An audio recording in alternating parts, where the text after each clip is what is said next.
નમસ્કાર, પ્રણામ મિત્રો, જય શ્રી કૃષ્ણ, જય માતાજી. તો ચાલો શરૂ કરીએ આજની કહાની. ન્યૂયોર્ક પછી અમેરિકાનું ધમધમતું સમૃદ્ધ શહેર એટલે લોસ એન્જલસ.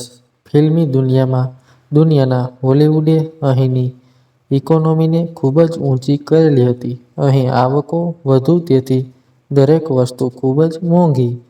સદાવીસ તાંબે કહેવાય લેન્ડલોર્ડ અને 16 સ્ટુડિયો જેવા એપાર્ટમેન્ટની ભાડાની આવકોમાં ઘણું કમાતો હતો. એક એપાર્ટમેન્ટમાં તેની ટ્રાવેલ એજન્સી કમ એડ એજન્સી ચલાવતો, બાકીના 3 એપાર્ટમેન્ટ ફિલ્મી કલાકારોને કલાકના ધોરણે ભાડે આપતો. 4 માળના આ મકાનમાં ગ્રાઉન્ડ ફ્લોર ઉપર આ રોયલ એપાર્ટમેન્ટ ફૂલ ફર્નિશ રહેતા. વળી જરૂર પડે એક એપાર્ટમેન્ટથી બીજા એપાર્ટમેન્ટમાં જઈ શકાતું. બીજા માળને તે રોઝ એપાર્ટમેન્ટ કહેતો, ત્રીજો માળ પિંક કહેવાતો અને ચોથો માળ રેડ કહેવાતો.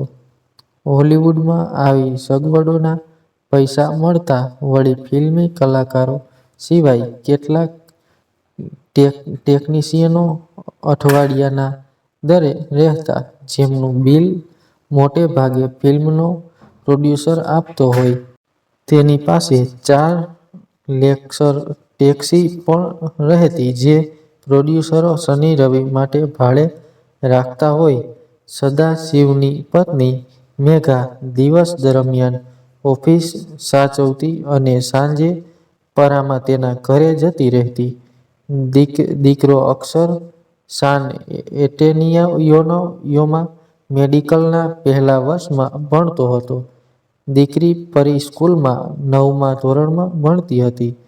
સુખી જીવન જતું હતું ત્યાં પરીની સખી રૂપાની મા જાનકીએ મેઘાને નોટિસ આપી. સાન એન્ટોનિયોમાં રહેતા અક્ષરે રૂપા સાથે કુકર્મ કર્યું છે, તેના પુરાવા તે બતાવવા માંગે છે. સદાશિવે વાતને હસી કાઢી અને મેઘાએ પણ તે શક્ય નથી કહીને મન મક્કમ કરી લીધું.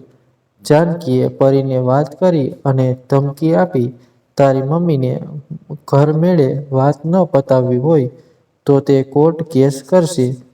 2-1 અઠવાડિયા પછી ફોન ન આવ્યો ત્યારે જાનકીની કાયદાકીય નોટિસ લઈ તેનો વકીલ ઘરે આવ્યો. ત્યારે એકવાર રૂબરૂ ન મળવાની વાત ઉપર શો કોઝ નોટિસ લઈને આવ્યો. ત્યારે સદાશિવે તેનો જવાબ મારો વકીલ સૌરી આપશે કહીને વકીલ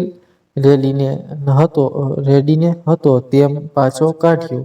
પણ શો કોઝ નોટિસમાં જાનકીએ લખ્યું હતું, તેનો બદનક્ષીનો દાવો તેનું ધણોત-પનોત કાઢી નાખશે, કારણ કે રૂપાને જ્યારે છેડી હતી ત્યારે તેની ઉંમર 13 વર્ષની હતી.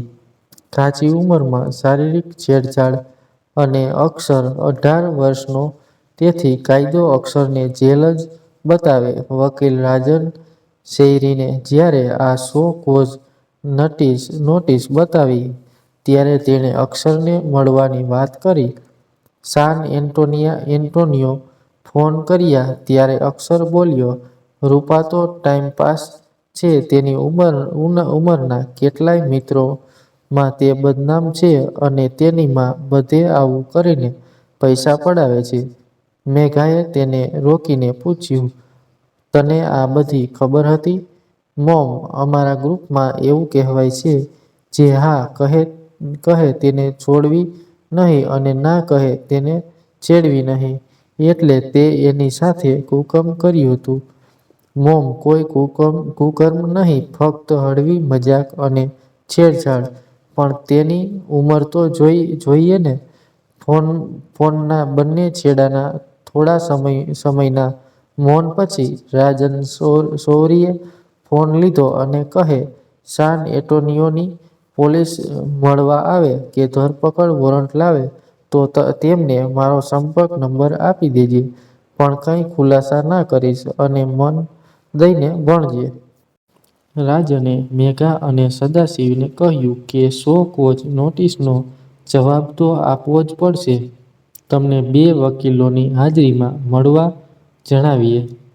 છોકરાની ઉંમર એવી છે કે છેડછાડનો અર્થ કોર્ટ તેના પર બળાત્કારનો જ કાઢે અને બેનિફિટ ઓફ ડાઉટ રૂપાને મળવાની પૂરી શક્યતા.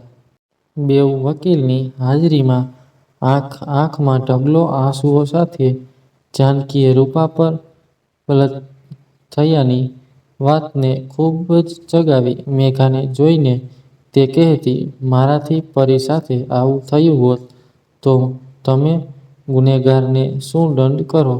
હવે તો એક જ સજા તેના લગ્ન રૂપા સાથે કરી દો. સદાશિવ અને મેઘા કહે તે શક્ય નથી. હજી તો તે ભણે છે. હવે મારી છોકરીનું શું થશે? કરીને ઠૂઠુઓ જ જાનકીએ મૂક્યો. મેઘાએ તેને સમજાવી, તમારી છોકરીને તમે જાતે જ બદનામ કરો છો. કદી આવી બાબતોમાં મારો મત એવો ખરો કે વાત ઘર બેઠે પતાવવી જોઈએ. જાનકી કહે, તે જ પ્રયત્ન પહેલાં કર્યો હતો પણ તમે ન ગાંઠ્યા એટલે આ કોર્ટ રાહ પકડ્યો. જો કે આ રાહે પણ તમે કશું નહીં કરી શકો કેમ કે છોકરો તો લોટો ઉટકો એટલે ચોખ્ખો. આ વાક્ય સદાશિવનો વકીલ રાજન બોલ્યો એટલે જાનકીનો વકીલ કહે, આ વાત સારી નથી. તમે અમને કોમ્પ્રોમાઇઝ કરવા બોલાવ્યા હતા. આ તો ચોખ્ખી નાગાઈ છે. આવા કેસમાં તમને તો કંઈ દેખાતું નથી. અમારા ક્લાયન્ટને ફસાવવામાં આવે છે. રાજને કડક અવાજે પ્રત્યુત્તર આપ્યો. જાનકીનો વકીલ રેન્ડી ઠંડા અવાજે બોલ્યો, તમે સો કોઝ નોટિસનો જવાબ આપો એટલે અમારે જે કરવાનું હશે તે કરીશું. 5 મિનિટમાં વાત પતાવી છૂટા પડ્યા. પણ જાનકી અને તેનો પતિ રામશરણ ખૂબ જ અસ્વસ્થ હતા. જાનકીનું સતત રડવું વકીલ રેડીને પણ ગમતું નહોતું. અઠવાડિયું ગયું હશે એ મીટિંગ અને બીજી સો કોઝ નોટિસ આવી. આ નોટિસમાં છોકરો તો લોટો ઉટકો એટલે ઉજળો વાળી વાતને ઉછાળી હતી અને સાથે સાથે સદાશિવને અને મેઘાને પણ લપેટ્યા હતા. અને 13 વર્ષની છોકરીની ડાયરીમાંથી કેટલીક ગંદકી ટાંકીને આક્ષેપ હતા કે અક્ષરે રૂપાને બહેકાવી હતી અને તેના માનને નુકસાન કર્યું હતું. તેની આખા કુટુંબને સજા મળે તેવી માંગણી કરી હતી. કોર્ટે રાહે વાત આગળ વધી ગઈ હતી. દીકરો તો લોટો ઉટકો એટલે ચોખ્ખો વાળી વાતને મીડિયાએ ખરાબ રીતે ઉછાળી. છાપાઓમાં આ વાતને કારણે કોમ્યુનિટીમાં લેન્ડલોર્ડ સદાશિવનું નામ બગડવા માંડ્યું. મેઘા અને પરી માટે પણ બહાર જવાનું કઠિન બની ગયું. કોર્ટમાં તારીખો ઉપર તારીખો પાડીને વકીલો તેમના ઘર ભરતા હતા. એક દિવસ ઈમેલમાં ટૂંકી વિડિયો આવી. વિડિયો અક્ષર અને રૂપાના પ્રેમ દ્રશ્યોમાંથી ભરપૂર હતી. છેલ્લે તે વાક્ય મોટા અક્ષરોમાં ઝબૂકતું હતું, શું છોકરો એટલે તાંબાનું વાસણ? સદાશિવે 6 વખત વિડિયો જોઈ અને સમજી લીધું કે ટ્રિક સીનથી અક્ષરને સંડોવ્યો છે. તેણે સ્ટુડિયોમાં 6 ચહેરા બદલીને ટ્રિક સીન ફરી રીશૂટ કર્યા અને છેલ્લો ચહેરો તો પ્રેસિડેન્ટ કેનેડીનો લીધો જ્યારે રૂપા તો જન્મી પણ નહોતી. છેલ્લે શબ્દો હતા, શું આ પૈસાદાર નબીરાઓને ફસાવવાનું કાવતરું નથી? ધારણા હતી તે મુજબ જાનકીનો ફોન આવ્યો. સફેદ વાવટા સાથે મારી છોકરીને બદનામ કરતી આ વિડિયો વાયરલ ના કરશો. મેઘા કહે, ના તે વાયરલ નહીં થાય પણ કોર્ટમાંથી કેસ પાછો નહીં ખેંચો તો હું રૂપા અને અક્ષરના લગ્નની કંકોત્રી કેવી રીતે છાપીશ? જાનકી સુખદ આંચકો ખાઈ ગઈ. એટલે આ વિડીયોમાં મને રૂપાનું રૂપ ગમી ગયું અને અક્ષર પણ કેટલો ખુશ છે. મેઘાએ ફોડ પાડ્યો. પણ હજી તો અક્ષર ભણે છે ને? તે ભણશે અને સાથે સાથે દાંપત્ય જીવન પણ માણશે. સજા તરીકે તમે ભણાવજો અક્ષરને. તમને તો ખબર છે ને મેડિકલ અહીં તો કેટલું મોંઘું હોય છે. આ ટર્નિંગ પોઈન્ટ ઇન એલ.એ. હતો. મેઘાના ઓચિંતા ટર્નથી જાનકી હેબતાઈ તો ગઈ. તેનામાં રહેલી મા હવે તેને જંપવા દેતી ન હતી. રામશરણ જાનકીનું પડેલું મોં જોઈને સમજી ગયો કે કોઈ ગંભીર વાત છે. 20 વર્ષના દાંપત્ય જીવનમાં એટલું તો તે શીખ્યો હતો કે જાનકી રસ્તો કાઢી લીધા પછી જ તેને વાત કરશે. હમણાં તો ભારેલ અગ્નિ છે અને તે સળગી રહી છે. જાનુ, એકલી ગૂંચવાયા ન કરીશ. હું ડ્યુટી ઉપરથી પણ વાત કરી શકીશ, કહીને તે પોલીસ સ્ટેશન ગયો. તેનું કસાયેલ શરીર અને સિનિયર કોન્સ્ટેબલ તરીકે પૂરો ડ્રેસ તેને જચતો હતો. લોસ એન્જલસનું આ પોલીસ સ્ટેશન બહુ સક્રિય નહોતું. મેઘા એમ કંઈ લાભ લેવા દે તેમ નહોતી. અક્ષર તો તેમનું સ્વપ્ન હતું અને કોલ્હાપુરનો બાંકો જુવાનિયો જ્યારે ડોક્ટર થઈને પ્રેક્ટિસ શરૂ કરશે ત્યારે ભાવિ જીવન કેટલું સુખમય હશે તે કલ્પના હતી. પણ આ ઉત્તર પ્રદેશી ભેણનો હુમલો કલ્પના બહાર હતો. તેને તો મહારાષ્ટ્રીયન વહુ જ લાવવી હતી. પણ આ જુવાનિયાઓ આવી ભૂલો કેમ કરતા હશે? પરી સાથે તેની મૈત્રીનો જાનકી લાભ લેવા જતી હતી.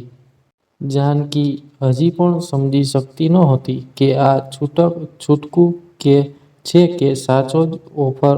રૂપાનું ભણવાનું હજી બાકી છે અને પુરુષને તે ખમી શકે તેવી હોશિયારી તેનામાં હજી આવી નહોતી. વળી અક્ષરને ભણાવી શકે તેવી નાણાકીય ક્ષમતા પણ રામશરણની નથી રહીને તે નિષ્કર્ષ પર આવી રહી હતી. આ બધું 5 વર્ષ પછી શક્ય છે અને તે 5 વર્ષ તેની પાસે નથી.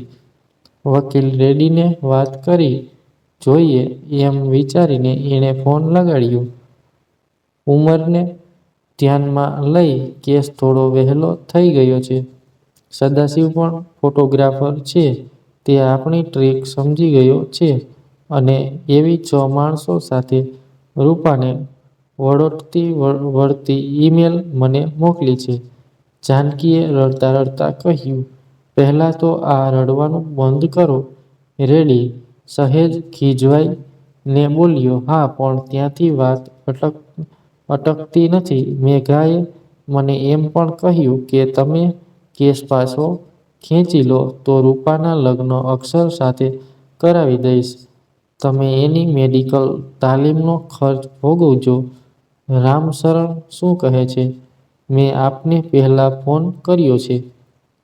તમારે તે નિર્ણય ક્યારે લેવાનો છે? જલ્દી. શું તમને ભરોસો છે તે છોકરીને સુખી કરશે? પહેલો અવાજ તો ના જ છે.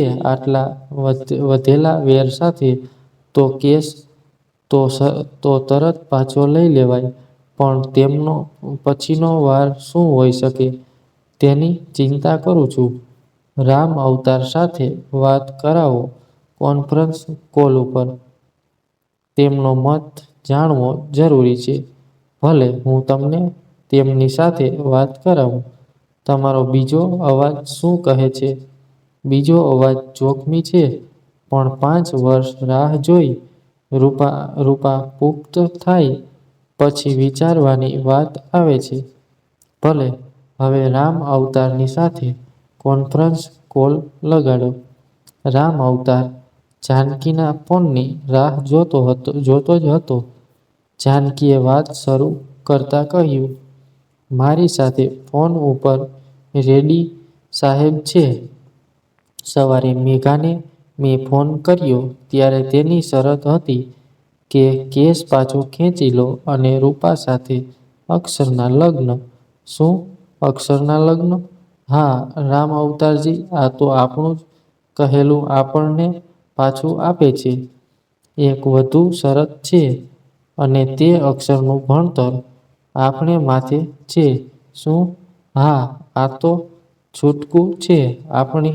આપણી પાસે કોઈ છૂટકો નથી. રામ અવતાર બોલ્યો. રેડ્ડી કહે, તમને કાયદાકીય સલ આપું? હા, અસીલ તરીકે તમારો રાઈટ છે. તમે મને વકીલ તરીકે તેમના વકીલ સાથે વાત કરવા કહો. આ વાત ફોન ઉપર નહીં, લેખિત આપે. જો લેખિત આપે તો તમે બંધાઈ જાવ. તમારે રૂપાના લગ્ન કરાવવા જ પડે. પણ તેમનો વકીલ આ મૌખિક ગુનાને અક્ષર દેહ નહીં આપે. તો રસ્તો શું? ગભરાયા વિના તેમને ફોન કરો, ફરીથી રૂબરૂ મળો અને આ બધી ચર્ચાઓને તેમની જાણકારીમાં ટેપ કરો. રામ અવતાર કહે, હું પોલીસ ડ્રેસમાં આ વાતોમાં પડીશ તો મને તકલીફ થઈ શકે. ઓડિયો કરવાનો છે તેથી યુનિફોર્મની ચિંતા ના કરો. આ બાજુ વકીલ રાજન શૌરી મેઘા અને સદાશિવ ઉપર ગુસ્સે થતો હતો. કોઈ પણ કાર્ય વકીલને અંધારામાં રાખીને ના કરો. કોર્ટમાં મેટર સબ્જ્યુડિસ થઈ જતા વાર ન લાગે. ખાસ તો વિડિયો બનાવી સામેવાળી પાર્ટીને ધમકાવી ના શકાય. મેઘા કહે, કોઈ લપડાક મારે ત્યારે વકીલને પૂછવા ના જવાય કે હું મારું તેને. એ તો તરત જ હાથ ઉઠી જાય. છતાં તમને વોર્ન કરું છું, ડોક્ટરે આપેલી દવા પેશન્ટ લે તો તેનું દર્દ કાબૂમાં આવે. તેવું જ છે. તમે ન્યાય હાથમાં ન લો તો સારું. રેડ્ડીનો ફોન આવ્યો હતો. તમે જે મૌખિક કહ્યું છે તેને લેખિત કરવાનું કહે છે. આવતીકાલે કોર્ટમાં મળીને તેઓ પણ કેસ ખેંચી લેવા માટે જરૂરી કાગળો કરશે. મેઘા અને સદાશિવના મોં પર વિજયનું સ્મિત હતું. રાજના શૌરી આ લેખિત આપવામાં મતમાં નહોતો, કારણ કે પહેલી વિડિયો મોકલી ત્યારે તે મોકલવાનો વિરોધી હતો.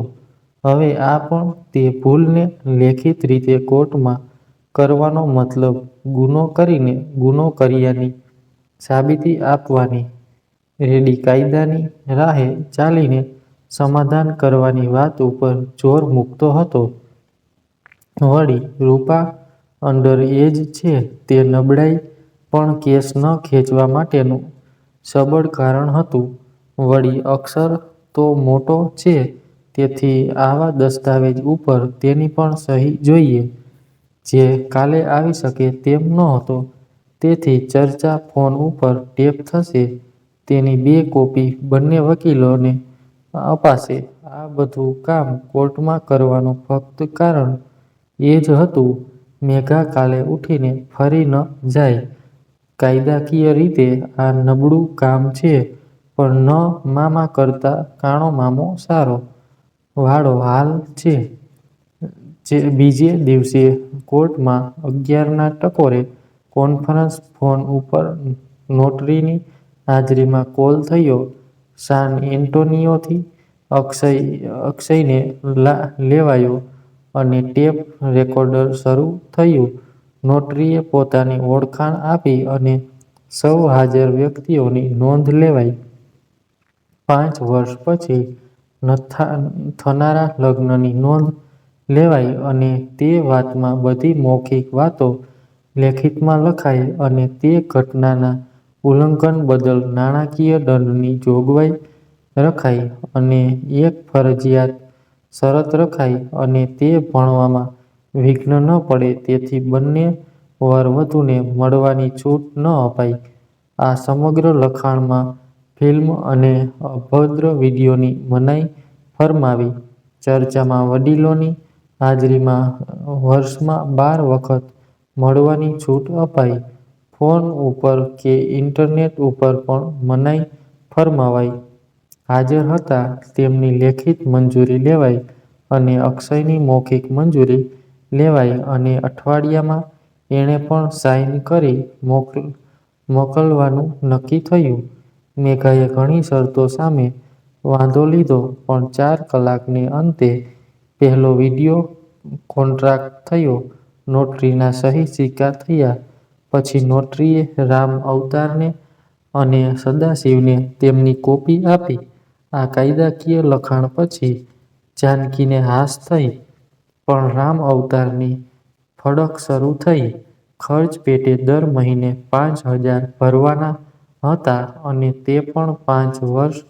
વકીલો ગમે તે નામ આપે પણ લખાણું એટલે તેના ભંગ સમયે વકીલો પાછા લઢવાના જ. અને સામાન્ય રીતે લખાણ ભરોસો બેસાડવા જ થતા હોય છે. આ કોન્ટ્રાક્ટ મેરેજને અક્ષર તો હસતો જ હતો. તેમાં જેટલા બંધનો હતા તેટલી તે છૂટ લઈ શકતો હતો. વળી રૂપા તો હજી ભોળી છે. વડીલોની હાજરી જ્યારે મેઘાની હોય ત્યારે રૂપાની મજાલ કે ચૂં કે ચા થાય.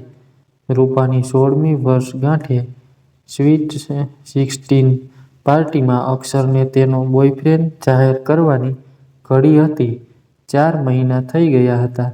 કોઈએ એકમેકનો કોઈ પણ રીતે સંપર્ક ન કર્યો હતો. પૈસા નિયમિત રીતે પહેલી તારીખે પહોંચી જતા હતા. રૂપા માટે અક્ષરે કરેલી વાતો ખોટી નીકળેલી. રૂપાના શૈશવે ફક્ત એક જ નામ હતું અને તે અક્ષરનું. તેના જન્મ દિવસની પાર્ટીમાં અક્ષરને આમંત્રણ મેઘા દ્વારા જાનકી એ આપેલું અને જાનકીને અક્ષયે ફોન દ્વારા કન્ફર્મ કરેલું. તેથી તે દિવસે આવશે કે મળશે વાળી આશંકા હતી નહીં. રૂપા પરી પાસેથી અક્ષર વિશે ઘણું જાણતી હતી. હા, છેલ્લા 2.5 વર્ષ થયે વાત નહોતી કરી. તેને તેની સાથેની દરેક પળોનો રોમેન્ટિક હિસાબ તેને યાદ તો હતો જ, પણ હવે એ અલ્લડપણું જતું રહ્યું હતું. અક્ષરને જોયા પછી જાનકીને ચિંતા થતી હતી, પણ આ એવું દુઃખ હતું કે જે સહન કરીએ જ છૂટકો હતો. જે એવો એરુ હતો જેણે જુવાની પહેલા દીકરીને ડંખી ગયો હતો. સદાશિવ, મેઘા, રામ અવતાર અને જાનકી ત્યાં હાજર હતા, પણ એક ભય જેના જુદા જુદા સ્વરૂપ સૌને દેખાતા હતા. નાનકડો પાર્ટી હોલ મિત્રોથી ભરેલો હતો. વડીલો કેક કાપ્યા પછી જતા રહેવાના હતા. જુવાનિયાઓની ધમાલમાં રામ અવતારે લેડીઝ પોલીસ સાદા ડ્રેસમાં રાખી હતી કે જેથી ઘડીએ ઘડીનો અહેવાલ મળે. અક્ષર સૂટ પહેરીને આવ્યો હતો. સદાશિવની મિની કોપી હતો. રૂપા 2 સખીઓ સાથે જ્યારે હોલમાં પ્રવેશી ત્યારે એના રૂપે સન્નાટો વ્યાપી ગયો. સુંદર આસમાની કલરના ડ્રેસમાં તે ખીલતી હતી. બેશક અક્ષર તેની પાસે વામણો અને ઉતરતો લાગતો હતો. હળવા મ્યુઝિક સાથે પીણું પીરસાયું અને પહેલા રામ અવતાર અને જાનકીને તે પગે લાગી 16મા વર્ષ પ્રવેશના આશીષ મેળવ્યા. પછી સદાશિવ અને મેઘાને પગે લાગી અને મિત્રોની શુભેચ્છાઓ લેતી તે મુખ્ય ટેબલ તરફ વળી, જ્યાં તેની કેક હતી. ચારેય વડીલોની નજર અત્યારે અક્ષર અને રૂપાની તરફ હતી. ત્યારે ડીજેએ અક્ષરને ઇશારો કર્યો અને 24 લાલ ગુલાબનો ગુલદસ્તો લઈ રૂપા તરફ જવા કહ્યું. રૂપાની આંખમાં વહાલ નહોતું. અક્ષર સહેજ ડરી ગયો, પણ ડીજે એ 2 શબ્દોના ફૂલો બાંધી હિંમત આપી અને પરીએ માઇક હાથમાં લઈને ગાયું, ભાભીને મારો હેપી હેપી ભાઈ કહે હેપી બર્થડે, હેપી બર્થડે. પુષ્પો અપાઈ ગયા, કેક કપાઈ ગઈ અને ડાન્સ પ્રોગ્રામ શરૂ થવાનો હતો. તેથી વડીલોએ હોલ છોડીને તેમના રૂમ પ્રતિ પ્રયાણ કર્યું. અક્ષર તો રૂપાનું ઉઘડેલું રૂપ જોતો જ રહ્યો. મેઘાએ કહ્યું હતું તેનાથી તો ઘણું જ સુંદર હતું. તેણે મમ્મીનો મનોમન આભાર માન્યો. સ્ટેજ ઉપર તે ઘડી આવી ગઈ જ્યારે બોયફ્રેન્ડની ઓળખાણ સૌને કરાવવાની હતી. રૂપાને માઇક હાથમાં આપ્યું અને તેનો ચહેરો ફૂલની જેમ ખીલી ગયેલો જોઈને પૂરી ખુશ થઈ ગઈ. મારો સાહબો, પરીનો ભાઈ અક્ષર.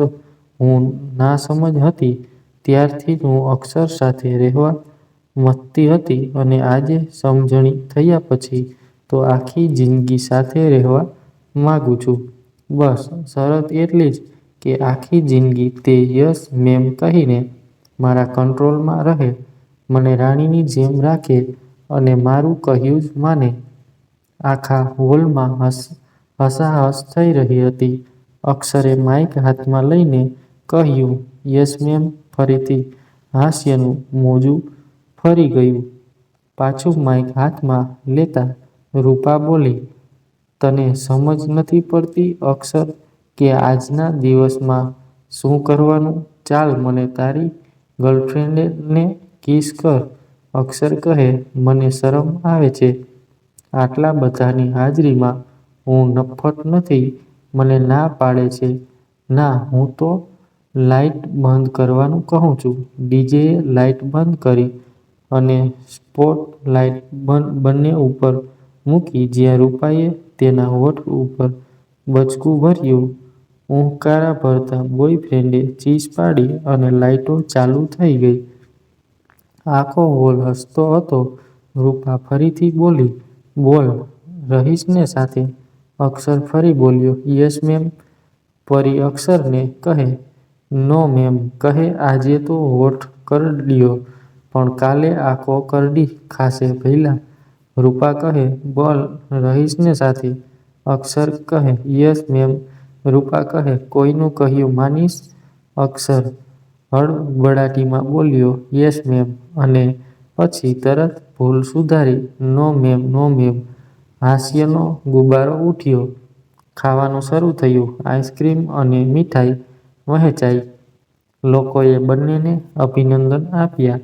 પાર્ટી પૂરી થઈ. વડીલોની રાહ જોવાતી હતી. ત્યારે રૂપાએ અક્ષરને પૂછ્યું, આ ટાઈમપાસ એટલે શું? પરીની હાજરીમાં પૂછાયેલ પ્રશ્ન ઉપર તે સહેજ હડબડી ગયો. ટાઈમપાસ એટલે ટાઈમપાસ. પરી કહે, અક્ષરભાઈ, હવે તો સાચી વાત કહો. તારી હાજરીમાં ડોક્ટરની ભાષા આવી જશે. ભલે હું અને રૂપા બંને તે વાત સમજી શકીએ તેટલા મોટા તો છીએ.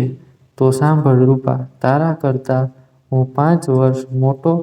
તેથી પુખ્તા વહેલી આવેલી. જ્યારે રૂપા કાચી ઉંમરની પણ તેની નજરમાં હું ભાઈ નહીં પણ માન હતું. તેથી મારા વર્તનને વહાલ સમજતી અને આવું વર્તન બધા સાથે ન થાય તેવું ગતકડું તેને સમજાવી દીધું હતું. એક દિવસ આ માન સાહેબાના નામે સ્થિર થયું અને મારે સાન એન્ટોનિયો જવાનું થયું. ત્યારે વિજ્ઞાન અને ગૂગલે રૂપાને સમજાવી દીધું હતું કે કેવી રમત અને રમતમાં ભૂલ થતી હતી. આ ભૂલની જવાબદારી લેવાને બદલે મેં તેને ટાઈમપાસ કહીને ખંખેરી નાખી. રૂપા કહે, અક્ષર, તારી શારીરિક છેડછાડે મને સમય કરતાં વહેલી પુખ્ત કરી નાખી હતી અને મને મૂકીને તું ભણવા જતો રહ્યો. પરીએ વાતનું અનુસંધાન કરતાં કહ્યું, તમે લોકો રેડ રૂમમાં ભરાતા હતા પણ તમને તેમાં ક્લોઝ સર્કિટ સિસ્ટમની ખબર નહોતી જે મેં એક દિવસ જોઈ અને રૂપાને બતાવી. તેને ડિલીટ કરી મેં થંબનેલ ઉપર લીધી અને જાનકી આંટીને બેકગ્રાઉન્ડ વાઇપ કરીને આપી. અને પછીની બધી કથા તમને ખબર છે. તારો હોઠ તો આ ગુસ્સામાં કરડી ખાધો હતો. ઓ બેવફા બાલમ, સમજ્યો? રૂપા બોલી. તો હવે શું? રૂપા બોલી. કોર્ટથી કેસ હટી ગયો છે. શંકાના વાદળો ઘટી ગયા છે. હવે તું અને હું બંને ભણીશું અને 5 વર્ષના અંતે ધાર્યું જીવન જીવીશું. અક્ષર બોલ્યો. પણ ટાઈમ કેવી રીતે કાઢશું?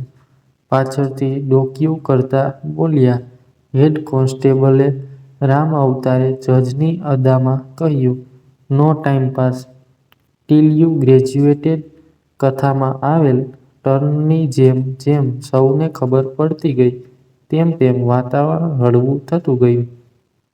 અક્ષરે ભણવા માટે લોન લેવાની અને અત્યાર સુધી આપેલા પૈસા લોન આવે પરત કરવાના એ જાણતા જ રામ અવતાર હળવો થઈ ગયો અને મેઘા બાજી હાથમાંથી ગઈ એમ વિચારીને થોડીક દુઃખી થઈ. પણ રૂપા અને અક્ષરને પ્રસન્ન જોઈ હળવી થઈ ગઈ. ટર્નિંગ એલ.એ. ટાઈમ્સમાં નાનકડા સમાચાર ચમક્યા હતા. મિલનની અજીબ દાસ્તાન. બહુ ચર્ચિત સમાચારમાં કિસને બદલે પ્રેમિકાએ કરડી ખાધો હોઠ. રૂપા અને અક્ષરનું પ્રેમ પ્રકરણ રંગ બદલે છે. આ સમાચાર હવે સમાચાર પત્ર ચગાવતા હતા. બે પ્રેમી પંખીડાની ઉજળી વાતો રજૂ કરી. અમેરિકા મેલ્ટિંગ પોટ છે.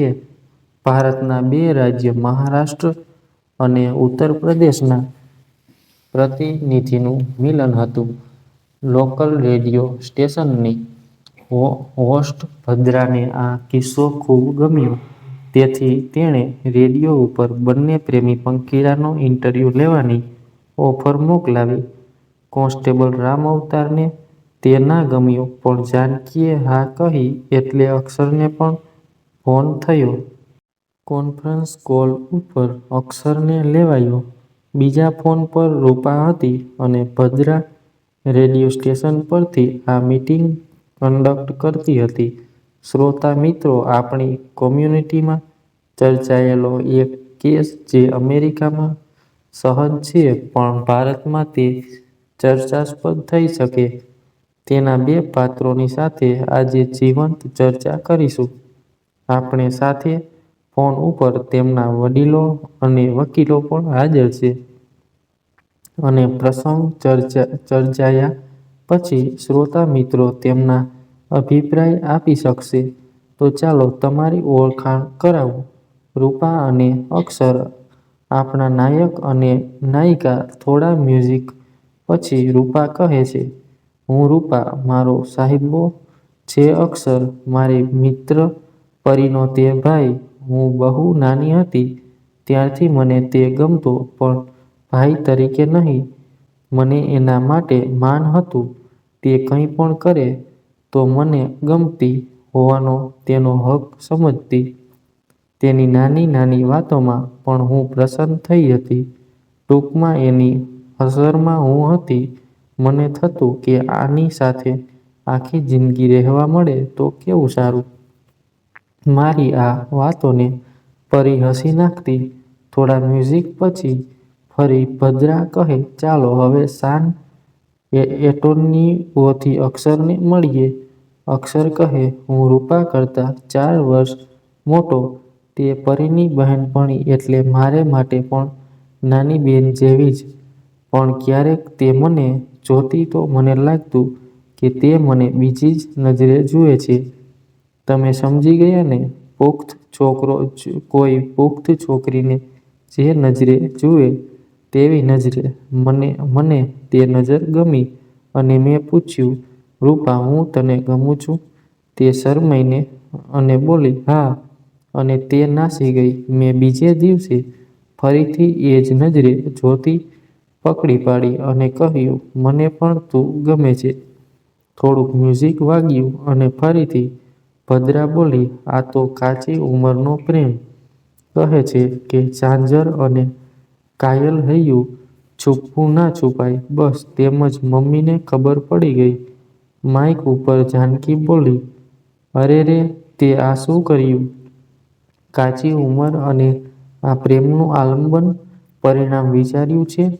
ત્યારે રૂપા કહે, માં, અક્ષર મને શું કામ દગો દે? હું તો કોઈ તેનું કહ્યું ટાળતી નથી અને તે પણ મને સતત કહે છે મને તે ચાહે છે.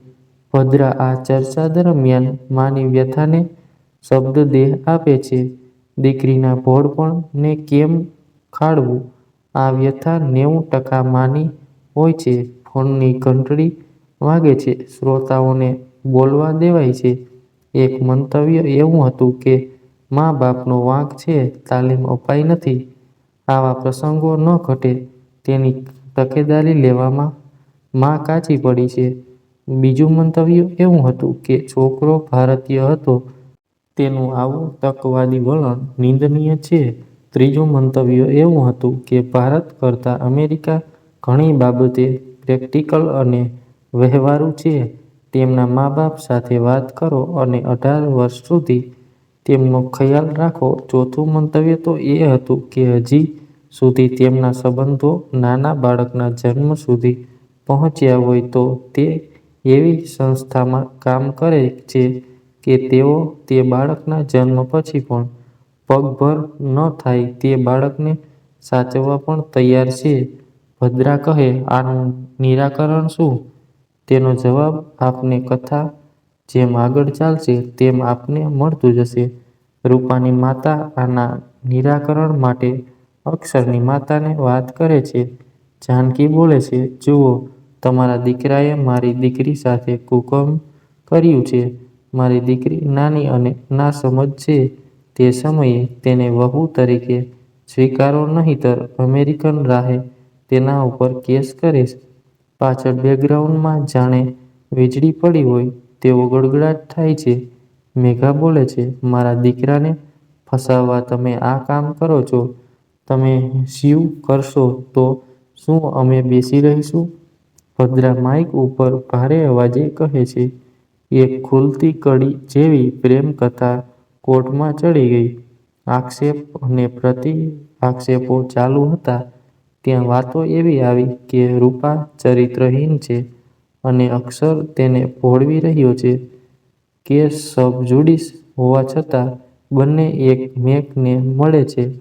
રૂપાની માતા એ આવા કેસ 6 જણ ઉપર કર્યા છે. જેવી જેવી અફવાઓ ઉભરતી રહી, પણ આ અફવાઓની માઠી અસરો બંને કુટુંબો પર પડતી ગઈ.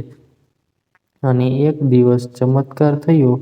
મેઘા ફોન ઉપર બોલી, કેસ થયા પછી એક દિવસ રૂપાને મેં જોઈ. મને તે ગમી. અક્ષરને મેં શાંતિથી સાંભળ્યો. મારા પ્રશ્નોને તે સાંખી ન શક્યો. એને એમ જ પૂછ્યું, પરી સાથે આવું થાય તો? અને એના ગલતલ્લા એ મને મારી ભૂલ સુધારવાની તક આપી. જાનકી ફોન ઉપર આવી. મેઘાબેને એક જ શરત મૂકી, કેસ પાછો ખેંચો તો અક્ષર અને રૂપાના લગ્ન શક્ય બને. ભદ્રા કહે, આ કેટલો જટિલ નિર્ણય હતો આ બંને માતાઓ માટે. ખાસ તો અવિશ્વાસનું વાતાવરણ તોડીને વિશ્વાસનું વાતાવરણ સ્થાપિત કરવા માટે. ભદ્રાએ વકીલ રેડીને માઇક આપ્યું. રેડી બોલ્યો, આ અમારે માટે પણ કસોટીની ક્ષણ હતી. અને એવું કહેવાય છે આ પ્રકારના લખાણો મોટે ભાગે નિષ્ફળ જતા હોય છે. પણ જે જોખમો જેના ઉપર લેવાતા હતા તે રૂપા તે જોખમો લેવા તૈયાર હતી. અને મેઘા પણ સામે પક્ષે છોકરાનું હિત જોતી હતી. તેથી તે કોન્ટ્રાક્ટ થઈ શક્યો. વકીલ રાજેન શૌરી બોલ્યા, આ એક હકારાત્મક સારું કામ કરી શક્યા તે માટે સૌને અભિનંદન. રૂપા ફરી બોલી, ભદ્રાબેન, આ લગ્નજીવન સફળ જ જવાનું છે તેની ખાતરી મારી મોમને થતી નહોતી. પણ હું અને અક્ષર તેને સફળ બનાવશું કારણ કે તે અમારા હિતમાં છે. તેના હોઠને કરડવું એ મારી ચીમકી હતી અને તેણે એ સ્વીકારી. મારો તો તે પહેલો અને આખરી પ્રેમ છે. અક્ષર પણ તરત જ બોલ્યો, મોમ પાસે હું કદી ખોટું નથી બોલી શક્યો અને તેમની વાત હંમેશા સાચી એટલા માટે છે કે તેઓએ હંમેશા સત્યને સાથ આપ્યો છે. રહી રૂપાને પ્રેમની વાત, તો તે જેમ પુખ્તતા વધે તેમ વધતો પ્રેમ છે અને સ્ફટિક જેવો શુદ્ધ અને નિર્મળ પ્રેમ હું ખોઉં તેવો મૂરખ હું નથી. ભદ્રાએ આ ઘટનાને ભારતીય રીતે તો વખોડી અને અમેરિકન રીતે સત્ય જાણ્યા પછી ભારતીય રીતે દીકરાને ના છવાયો. હવે આગળ શું તે પ્રશ્નનો જવાબ શ્રોતા પોતાની રીતે આપ્યો. એક વાત વારંવાર કહેવાય, છોકરો એટલે લોટો અને ઉટકો એટલે ચોખો. એ ભારતની બદી, પણ અહીં તો તે ગુનો, અજ્ઞાનથી કે જાણી જોઈને થયેલું આ કામ ચાઇલ્ડ મોલેસ્ટેશન ગણાય. ગમે તેટલી સાવધાની કેમ ન હોય, આ વર્તન અસ્વીકાર્ય છે. આપણા આ કેસમાં જો તે બંને લગ્ન સંબંધે બંધાય તો સજા હળવી થતી હોય છે. છોકરી 18 વર્ષની ન થાય ત્યાં સુધી અને સંમતિથી થયેલ છેડછાડ સ્વીકૃત છે. ભદ્રાને રેડિયો પર ઘણી વાહવા મળી. સાથે સાથે સૌનો આભાર માનતા અને રૂપા અને અક્ષરને સુખી લગ્ન જીવનના આશીષ સાથે એક વાત દોહરાવી કે છોકરો એટલે લોટો વાળી વાત ખોટી છે. બંને પક્ષની સહમતિ જરૂરી છે, જે મેઘાબેને સહજ રીતે રૂપાને સ્વીકારીને કર્યું છે. રેડિયો ઇન્ટરવ્યૂ પછી ભદ્રાએ તેની ફાઇલ અક્ષર, મેઘા અને રૂપાને મોકલી. તે બીજી વખતે સાંભળતા ફરી બોલી, વિડિયો પ્રકરણ ન ચર્ચાયું તેમાં હું તો કપાઈ ગઈ. મેઘા કહે, વાત તો સાચી છે. મારું મન તે વિડિયો જોતા તે કરેલી ટકોરને કારણે બદલાયું હતું. અક્ષરના ચહેરા ઉપરનો આનંદ અદ્ભુત હતો. જો તે ધ્યાન તે ન દોર્યું હોત તો કદાચ માતા તરીકેની મારી મૂળ ફરજ ચૂકી જાત. મારા વિચારોમાં આ ટર્નિંગ પોઇન્ટ તારા થકી હતો. મને અને અક્ષરને આ કાર્ય બદલ તને ધન્યવાદ કહેવાના તો બને જ છે. રૂપા તે વખતે આવી હતી અને આ ચર્ચા સાંભળીને તે બોલી, ચાલો એ નામે આઈસ્ક્રીમ હું લઈ આવું. પરી કહે, એમ નહીં, અક્ષરભાઈ આવે ત્યારે સાથે જઈશું. થોડા સમયની શાંતિ પછી રૂપાએ પૂછ્યું, અક્ષર ક્યારે આવે છે? આ વીક એન્ડમાં આવે છે. તને નથી જણાવ્યું? ના. અને મને તો એ આવીને ઠેઠ સાંજે મળવાના ને? હા ભાઈ હા. તમારો ટાઈમ સ્પેશિયલ. એમાં અમારી દખલ ના ચાલે. ના એવું કશું નથી અને અમે સમજીને અંતર રાખીએ છે. ઘી અને આગ ભેગું થાય તેવું કશું જ નથી કરતા. એટલે આપણે બધા સાંજે સાથે જઈશું. હું તો તેને જોઈને જ રાજી. મેઘા કહે, એ બધા નિયમોનો જો તમે સમજીને પાડો તો સારું. બાકી હવે તું પણ અમારા કુટુંબનો ભાગ છો તે તો કહેવાની જરૂર નથી. કેમ ખરું ને? હા એ તો છે જ. પણ આજે મારે મરાઠી વાનગી બનાવતા શીખવાની છે. તો રસોડામાં ક્યારે જવાનું છે? પરી કહે, અક્ષરને તો કોપરું નાખેલ દાણાની કચોરી ભાવતી હોય છે, પણ અત્યારે તો સાદું જ ખાવાનું બનાવશું. ભલે તમે સાદું ખાવાનું બનાવજો. હું થોડા માવાના મથુરા પેંડા બનાવીશ. હું બધું સીધું સામાન લાવી છું. મેઘા કહે, તારે સીધું લાવવાની જરૂર નથી. આપણે ત્યાં બધું મળશે. એમાં નાખતી કેટલીક વસ્તુઓ કદાચ ના હોય જેવી કે માવો અને ખડી સાકર એટલે તે હું લાવી છું. સરસ. તને જોઈતી બીજી વસ્તુઓ ફ્રીજમાં મળશે. પરી પણ તને મદદ કરશે. તે થોડું મલકી. પછી કહે, પરી તો મારી એન્જલ બહેનપણી પહેલાં છે નણંદબા તો ક્યારેય નથી થવાની. કેમ અલી આવું બોલે છે? મેઘા એ વાંધો લીધો. હા રૂપા, તારી વાત મને ગમી. હાસ તો પહેલાં તે મારી મિત્ર વધારે છે, સિનિયર છે મારા અને અક્ષરના પહેલા જુનિયરની માસી. મેઘાએ ફરીથી ટહુકો કર્યો અને ફોઈ ક્યારે બનશે? જ્યારે તે નામ પાડશે પછી? સૌ મોલકી રહ્યા. હજી તો ભેંસ ભાગોળે છે અને ઘરમાં ધમાધમ ચાલી છે. ચાલ પરી રસોડામાં, કારણ કે છે મીઠાઈ સાદી પણ સમય અને મહેનત વધુ છે. આ માવાને ધીમા તાપે શેકવાનો છે. 200 ગ્રામ માવો બદામી રંગનો થાય ત્યાં સુધી હલાવતા રહેવાનું છે. એટલે મારે ભાગે મજૂરી છે, પરી બોલી ત્યારે હસીને રૂપા બોલી ના યાર, મજૂરી તો મારી પણ તેને માટે મને વાસણ જોઈશે ને? અને તબેથો પણ તારે તો આ ખડી સાકરનો ભૂકો કરવાનો છે અને કેવડાનો અર્ક મને આપવાનો છે. મેઘા કહે એટલું ધ્યાન રાખજો કે બદામી રંગનો માવો થયા પછી ઠંડો એકદમ ન કરશો. સહેજ હાથમાં લેવાય તેવો હોય ત્યારે ખડી સાકર અને કેવડાનો અર્ક ભેળવશો. રૂપા કહે ત્યારે મમ્મી તમને બોલાવી લઈશું. બે બહેનપણીઓએ માવો તો 10 મિનિટમાં બદામી કરી નાખ્યો, પણ તેને ઠંડો કરતાં 20 મિનિટ થઈ અને માવાના ભારોભાર ખડી સાકર નાખી, એલચી, આંઠળાના ક્રશ કર્યા ત્યારે મેઘા માની ગઈ. જાનકીએ કેળવેલી છોકરી તેને ત્યાં આવી છે.